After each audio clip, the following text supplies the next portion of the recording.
राज्य शासकीय कर्मचारी गेल्या अनेक वर्षापासून जुन्या पेन्शन योजनेसाठी संघर्ष करत असल्याचे दिसून येत आहे। त्याचाच एक भाग म्हणून सरकारला जाग आणण्यासाठी गोंदियात जुनी पेन्शन संघटनेद्वारे छत्री मोर्चा आयोजित करण्यात आला असून गोंदिया शहरातील जयस्तंभ चौक ते जिल्हाधिकारी कार्यालयापर्यंत 5 किलोमीटरचा पैदल मोर्चा काढण्यात आला। तर जोपर्यंत सरकार जुनी पेन्शन योजना लागू करत नाही तोपर्यंत कर्मचाऱ्यांचा आक्रोश कायम राहील, तर येणाऱ्या विधानसभा निवडणुकीवर सुद्धा याचा परिणाम सरकारला भोगावे लागेल असा गंभीर इशारा यावेळी राज्य सरकारला देण्यात आला आहे। राज्य सरकारने जुनी पेन्शन योजना लागू करण्यासाठी अनेक समित्या स्थापन केल्या, अनेक समित्यांचा अहवाल आला, मात्र जुनी पेन्शन योजना लागू करण्यासाठी कोणत्याही उपाययोजना सरकारने केल्या नाही। तर एक नवीनच पेन्शन योजना सरकारने आणली, मात्र तिचा प्रारूप सुद्धा अद्यापही स्पष्ट केला नाही। त्यामुळे नाराज झालेल्या राज्य सरकारच्या कर्मचाऱ्यांनी आज गोंदियात छत्री मोर्चा काढून आपला निषेध व्यक्त करत कर्मचाऱ्यांना जुनी पेन्शन योजना लागू करण्यात आली नाही तर येणाऱ्या विधानसभा निवडणुकीवर याचा परिणाम होईल अशी भूमिका राज्य सरकारच्या कर्मचाऱ्यांनी घेतली आहे। आज जो हजारोच्या संख्येने या ठिकाणी छत्री मोर्चा या ठिकाणी काढण्यात आलेला आहे, यामागचा प्रमुख उद्देश आहे की शासनानं जी जुनी पेन्शन योजना 1 नोव्हेंबर 2005 नंतर लागलेल्या कर्मचाऱ्यांची जी बंद केलेली आहे ती योजना पूर्ववत सुरू करावी।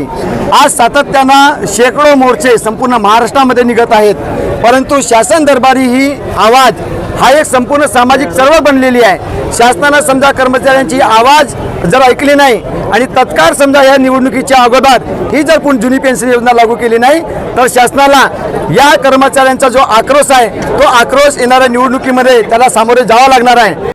जुनी पेन्शन ही एकमेव मागणी आमच्या संघटनेची आहे। महाराष्ट्रामध्ये प्रत्येक जिल्ह्यामध्ये हा मोर्चा निघत आहे। या येणाऱ्या निवडणुकीमध्ये जो पेन्शन देईल त्यालाच मतदान करण्याचं वोट फॉर ओपीएस चा एक नारा कर्मचाऱ्यांनी दिलेला आहे। जो कर्मचाऱ्यांना पेन्शन देईल त्यालाच कर्मचाऱ्यांचं मतदान मिळणार आहे, याची गंभीरतेने दखल सरकारनं घ्यावी।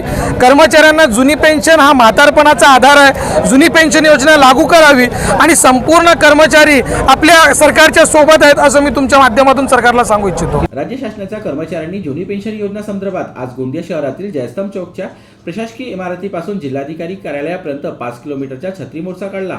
यात काँग्रेसचे आमदार सहस्राम कोरटे यांनी सुद्धा हजेरी लावली असून काँग्रेसची भूमिका जुनी पेन्शन देण्यासंबंधी असल्याचे त्यांनी सांगितले आणि राज्य सरकारने जुनी पेन्शन योजना लागू करावी अशी मागणी यावेळी आमदार सहस्राम कोरटे यांनी देखील केली आहे। आमच्या नेहमीच काँग्रेस पक्ष हा कर्मचाऱ्याच्या हिताचं आणि कर्मचाऱ्याच्या हित जोपासण्याचं काम काँग्रेस पक्ष करतो।